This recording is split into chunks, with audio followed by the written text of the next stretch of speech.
Friends, ఎండాకాలం కదా. ఎండాకాలంలో మన కందిపప్పుతో చేసుకుంటే సాంబారు కొద్దిగా వేడి చేస్తుందండి. పెసరపప్పు ఉడికించి చేశానండి. ఇది పప్పుచారు, పెసరపప్పు చారు. ముక్కలు వేరేగా ఉడికి పెట్టేసుకున్నాం కదండి. ఉడికించిన ముక్కలు ఇందులో వేసుకున్నామండి. పులుపు పట్టదనమాట. ఇప్పుడు మనం పోపు వేసుకుందాం. సాంబారు ఆపేసానండి. పప్పుచారు. ఇప్పుడు ఈ పప్పుచారుని తీసుకొని ఇందులో వేసుకుందాం.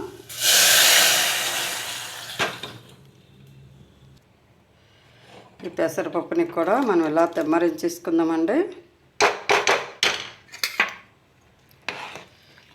ఈరోజైతే పెసరపప్పు చారు అయిపోయింది ఫ్రెండ్స్.